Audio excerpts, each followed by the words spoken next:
Donc pour cette coque de téléphone, quelques particularités. Donc pour le départ, rien de spécifique.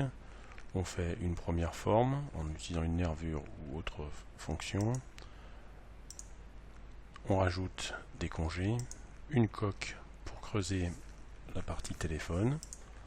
On rajoute un trou et une répétition pour faire le premier quadrillage. Et une poche un petit peu particulière. Pour cette poche un peu particulière, qui est une poche avec des répétitions, on peut utiliser une caractéristique de l'esquisse, un copier-coller qui peut être utile dans certains cas. Donc, par exemple, pour notre cas, si je trace un trait sur une construction que j'avais fait auparavant, et que je copie le trait et les coïncidences que j'avais mis en place, je peux les dupliquer, CTRL-C, CTRL-V, CTRL-C, CTRL-V, et ainsi de suite. Une fois que j'ai fait mes 10 duplications, il ne me reste plus qu'à régler les espacements. Je mets en place les différentes cotes qui m'intéressent.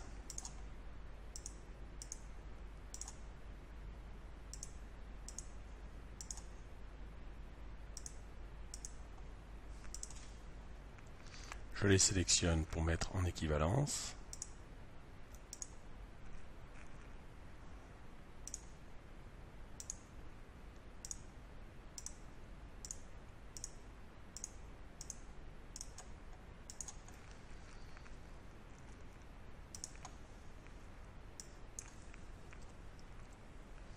Je leur donne une valeur constante.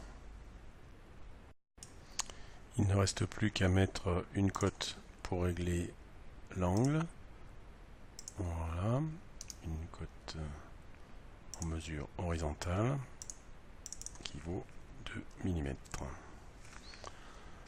Ceci étant fait, quand je ressors, j'ai bien une poche avec les différentes répétitions voulues. Pour la suite, on utilise une extrusion d'une esquisse filaire en l'épaississant. Puis pour la suite, pour essayer de faire les 4 pions qui vont se situer dans la coque, la solution utilisée est l'insertion d'un corps, voilà, dans lequel nous allons mettre l'ensemble des informations qui nous intéressent, une extrusion suivie d'une dépouille et un trou centré sur cette extrusion. Le fait d'avoir mis ces éléments dans un corps va nous permettre de dupliquer ce corps en faisant une répétition. Donc pour faire cette duplication, il faut que le corps que nous venons de créer soit assemblé au corps principal. Maintenant que le corps est assemblé au corps principal, il est possible de sélectionner ce corps pour pouvoir faire une duplication rectangulaire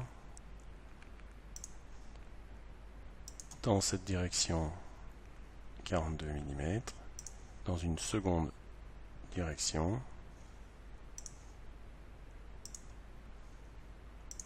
de 30 mm.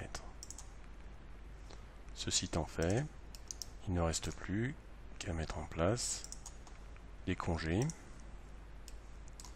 sur les arêtes de base.